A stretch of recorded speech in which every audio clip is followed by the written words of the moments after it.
నమస్తే, welcome to visit. Parliament budget సమావేశాలకు తేదీలు ఖరారయ్యాయి.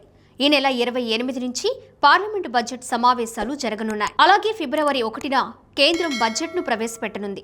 కేంద్ర ఆర్థిక శాఖ మంత్రి నిర్మలా సీతారామన్ బడ్జెట్ను ప్రవేశపెట్టనున్నారు. ఈ పార్లమెంటు సమావేశాల నిర్వహణపై లోక్సభ స్పీకర్ ప్రిసైడింగ్ అధికారులతో సమావేశం నిర్వహించారు. మరోవైపు కేంద్ర ప్రభుత్వం ఈ నెల 27న అఖిలపక్ష సమావేశం నిర్వహించేందుకు సిద్ధమైంది. ఈ అఖిలపక్ష భేటీకి పార్లమెంటులో ప్రాతినిధ్యం ఉన్న అన్ని పార్టీలకు లోక్సభ స్పీకర్ లేఖ రాశారు.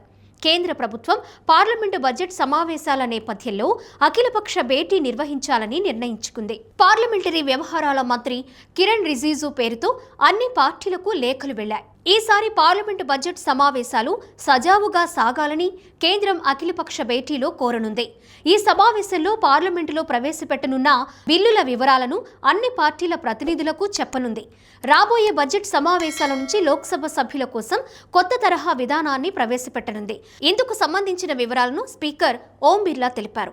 అలాగే పార్లమెంటు సభ్యులు సభలో వారి వారి సీట్లలో కూర్చున్నప్పుడు మాత్రమే హాజరు నమోదు చేస్తామని తెలిపారు.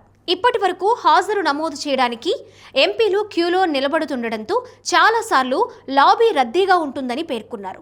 కొన్నిసార్లు సభ్యులు సభా కార్యక్రమాలకు హాజరు కాకుండా కేవలం హాజరు మాత్రమే నమోదు చేసుకుని వెళ్లిపోతున్నట్లు సభాపతి వ్యాఖ్యానించారు. ఈ విషయాలన్నీ గుర్తించే కొత్త హాజరు విధానాన్ని తీసుకొచ్చామని చెప్పారు.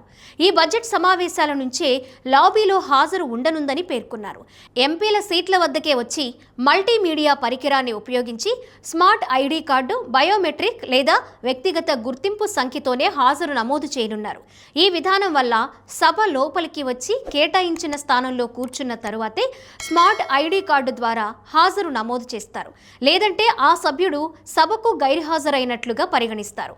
ఇకపై లాబీలో ఉన్న రిజిస్టర్లో సంతకం చేసి అటు నుంచి అటే వెళ్లిపోతే ఆ సంతకం ఏమాత్రం చెల్లదని సభాపతి తేల్చి చెప్పారు.